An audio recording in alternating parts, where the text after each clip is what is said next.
What's up, everyone? Welcome into another episode of Locked On Bucks. And unfortunately, not the result we wanted for Team Greece today in EuroBasket. They got to the final eight, but they did lose to Germany in a game where there was plenty of action. So we're going to get into what went wrong. How do we look back on this EuroBasket tournament for Greece? And more specifically, what does it mean for Giannis and, of course, the Bucks as eventually the attention is now going to shift to the NBA season, which is a couple of weeks away. So not the podcast we wanted to do today, but nonetheless, we have to debrief after this game against Germany. You are Locked On Bucks, your daily Milwaukee Bucks podcast, part of the Locked On Podcast Network, your team every day. Welcome to Locked On Bucks. I'm your host, Kane Pittman. You can see and hear me on this show Monday to Friday, and also find my work over at ESPN. And of course, as we do to start every show, we want to thank the listeners. We want to thank the viewers for making Locked On Bucks your first listen or first watch of every single day. And a special shout out to our friends in Greece, or our Greek friends from all over the world, for jumping on board this podcast. I know a lot of you have just found this show over the last few weeks. We thank you for the support, because it's been a crazy ride these last couple of weeks following this Greek team. Been fun for me to try and learn about all these new players that I'd never heard of before, and you watch them for the first time, and we all got behind it and really enjoyed this team. And we hoped that it went a little bit longer, but unfortunately it didn't. So hopefully you guys have enjoyed some of the coverage here that we've given the Greek national team. And now, as I said, we shift to the NBA. We're going to be following the Bucks through every game, every day throughout the entire NBA season. So hopefully you guys can stick with us and continue to contribute to the show, because that's what makes it fun for me to do, fun for Frank, Justin, Camille, and everyone else that's a part of this. So to start today, and Greece did go down 107-96 to Germany, and a really good German team, we should say that. I know we'd spent time over the last few weeks, particularly focusing on the superstars, the NBA superstars that we have in this EuroBasket tournament. And they've all had their struggles with their team. We know Nikola Jokic went out the other day. Slovenia had their issues. And now Greece, obviously today, falls to Germany. But it wasn't through lack of effort for Giannis, that's for sure. He was incredible in this tournament. He was incredible in this game. He finished with 31 points. He was 12 for 17 on 2-pointers, 4 for 8 from the free throw line. So didn't hit all his free throws today, but he played 30 minutes. And I thought the impressive part was that he had 8 assists as well on a night where this game probably turned into more of a shootout than the Greek team really wanted it to be. We know that outside of Giannis, for the most part, they've hung their hat on the defensive end, and they weren't able to lock down this German team. We'll get into that a little bit more as it goes on. But this game wasn't without incident for Giannis specifically. Ejected with a few minutes to go in this game. At that point, Greece were down by 14. Were they making a comeback? Probably not. It certainly didn't feel like it at the time when he was ejected. But certainly for some people that might be new to the FIBA rules, it was a good example of how unsportsmanlike fouls that typically haven't been called in the NBA. We know the rules have changed for this season, can add up and it can hurt you late in the game. So Giannis picked up an unsportsmanlike foul in the first half after the ball was kind of stolen from him in the backcourt. And I didn't, we go by FIBA rules here in Australia. So I've seen these calls hundreds of times. I thought this was in the lower end of the scale. Giannis sort of reached across, but he was sort of reaching across because that's where the ball was anyway. The German opponent went forward.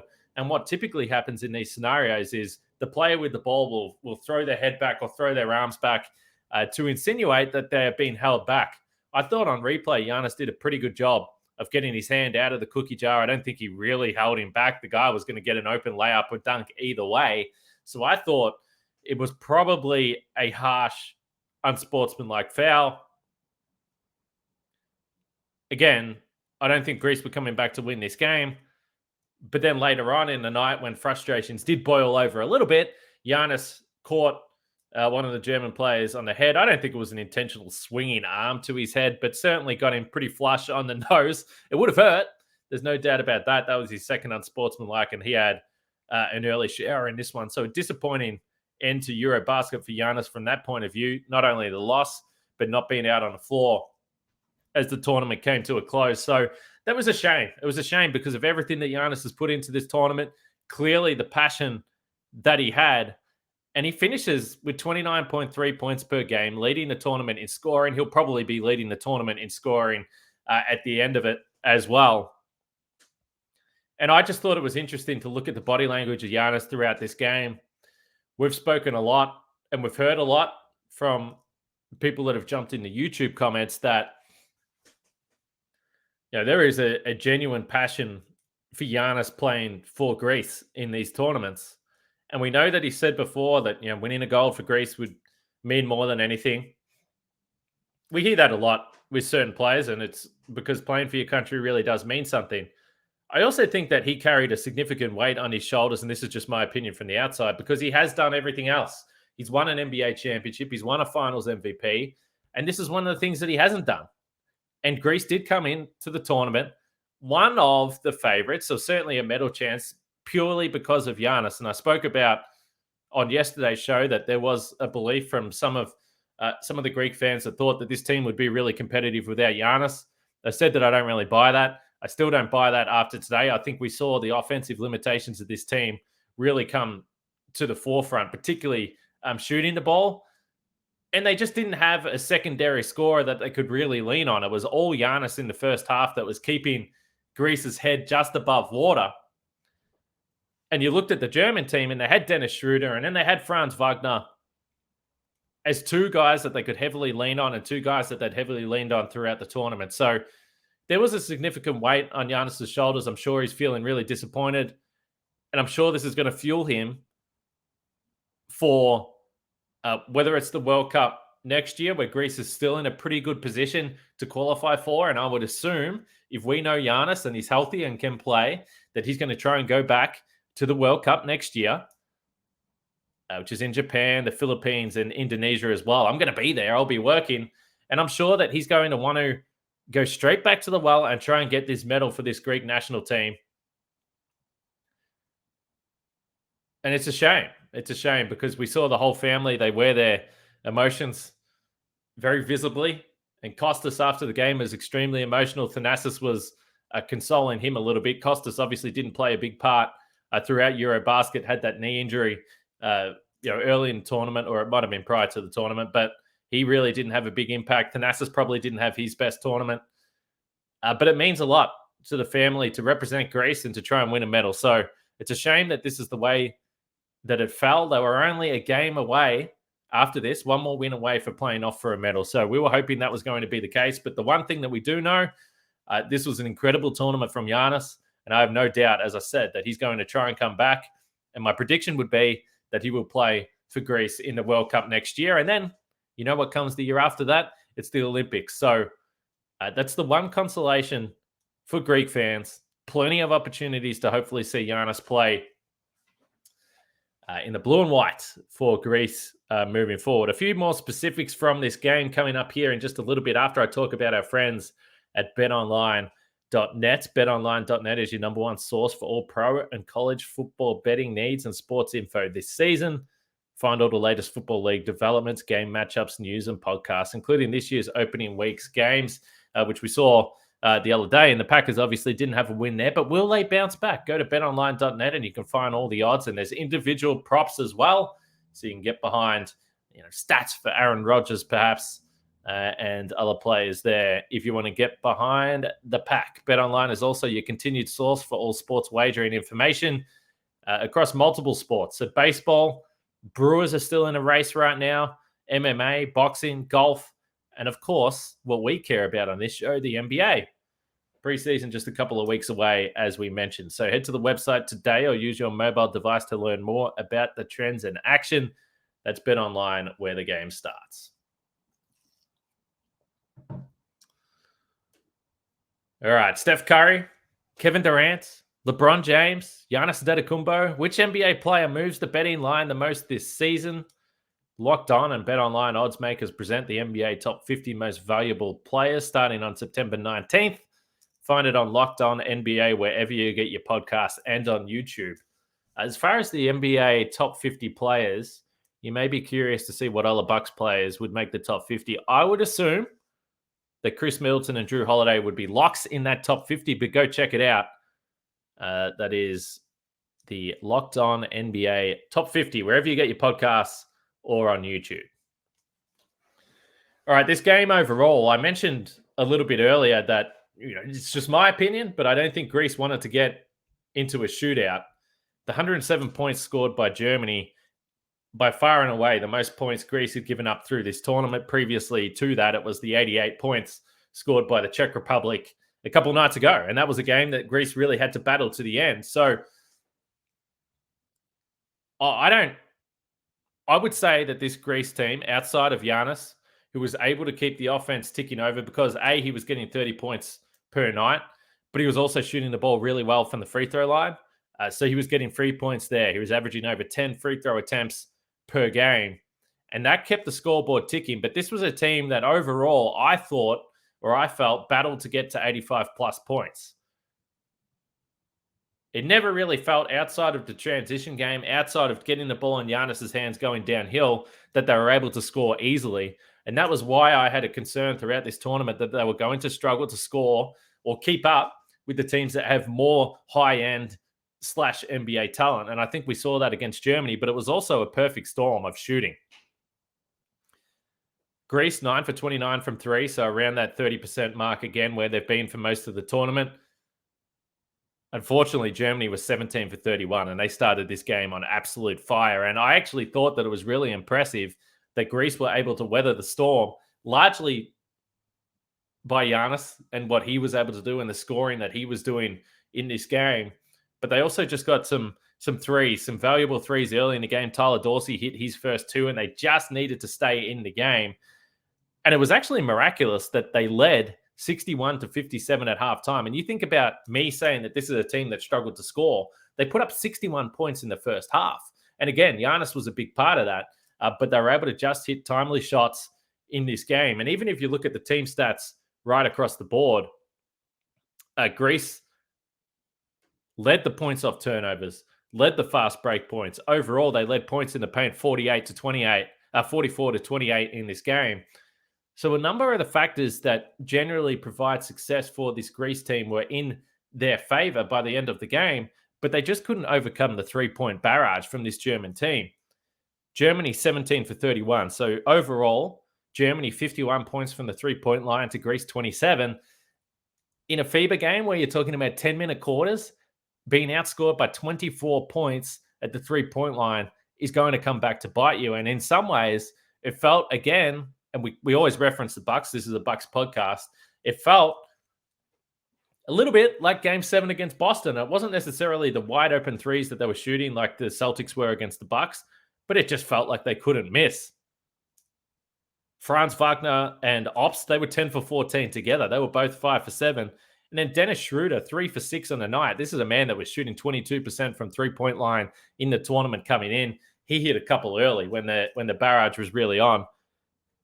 And again, just coming back to the role players for Greece who have played fantastic through this tournament, but my concern was they were going to get to a game where the key guys, you can argue whether or not they are legitimate second option scorers or they're what success this team can have if these are the second legitimate scoring options on this team.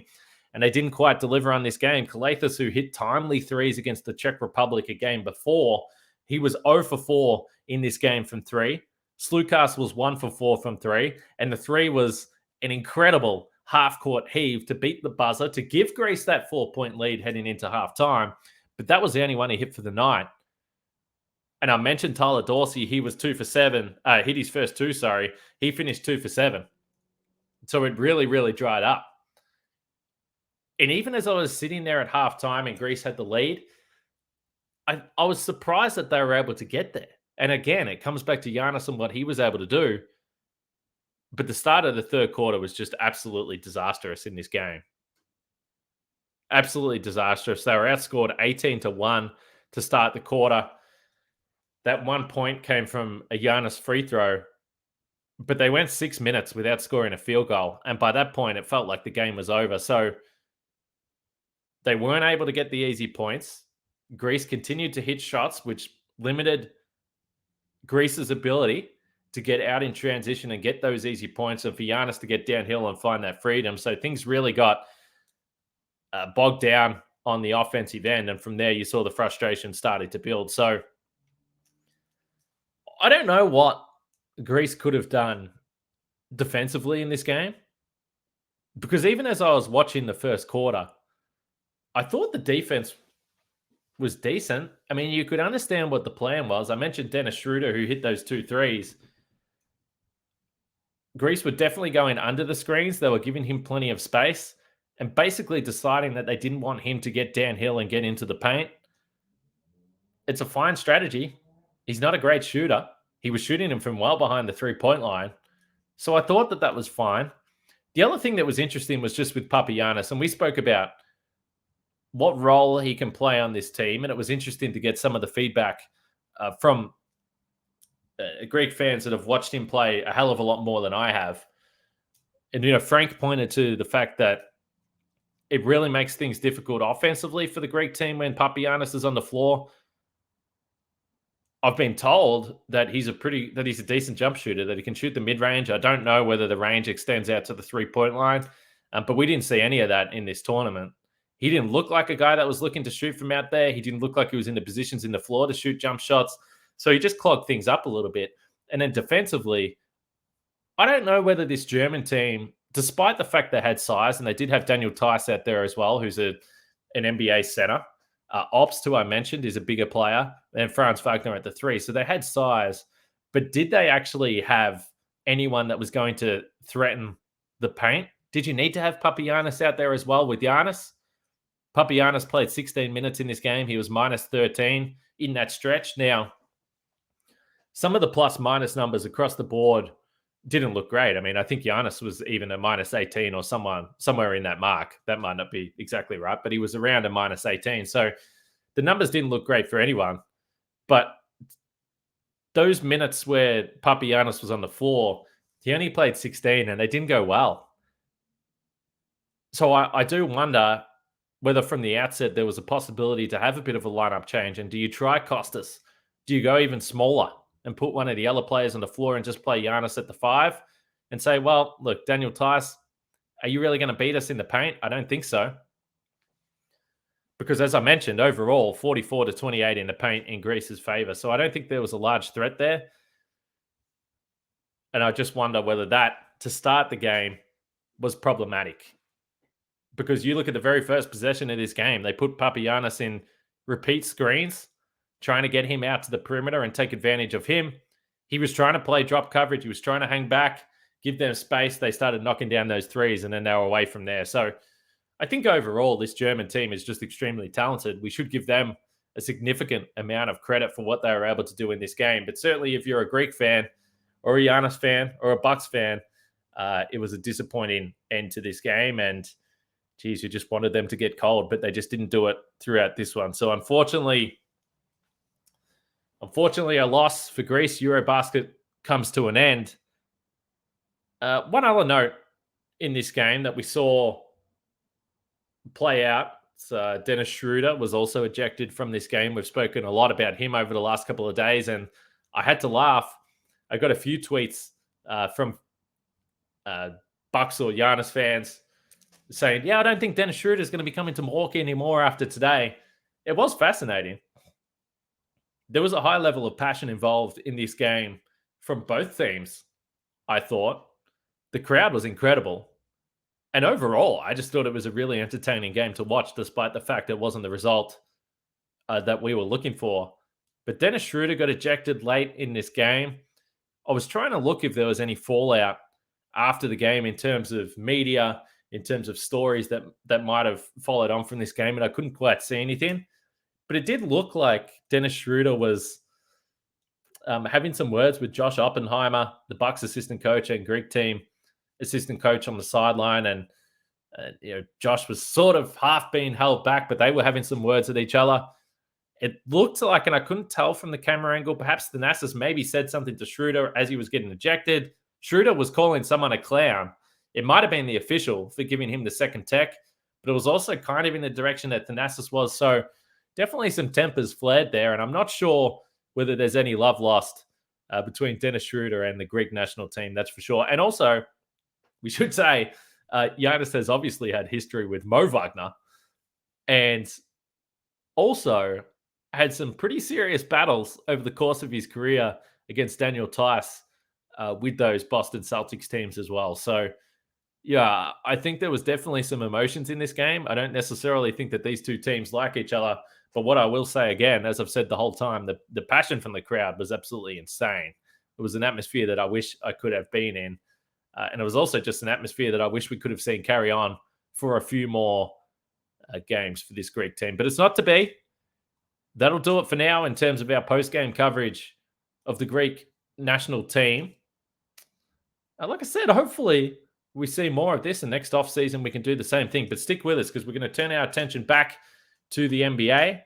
October 1st, the Bucks preseason gets underway. So as we are talking right now, we've got about 17 days until preseason basketball is underway. So let us know in the YouTube comments or at Twitter with me at Kane Pittman what you want us to talk about in the lead up to the NBA season. Are there other teams around the league that you want to hear from? Because we can do crossover podcasts with those hosts as well. So I'm turning it back to you guys to let us know what you want to hear on this show on the run-in to the NBA season. I can't wait for it all to get started. This has been a fun month following along with the Greek national team. But now it's time to get back to Bucks basketball. As I said, hopefully all our friends in Greece will stick with us on YouTube throughout the NBA season, as well as all our long-time listeners. We certainly appreciate it. Make sure you check out the Locked On NBA podcast as well, wherever you get your podcast. They will be talking about the NBA big picture and everything that's going on across the league. It's been a bit of a quiet period, which is why we've been fortunate to have this basketball. So I'm going to leave it there. We will catch you guys tomorrow. And like I said, let us know all your feedback. Hit subscribe, all those things. We really appreciate it.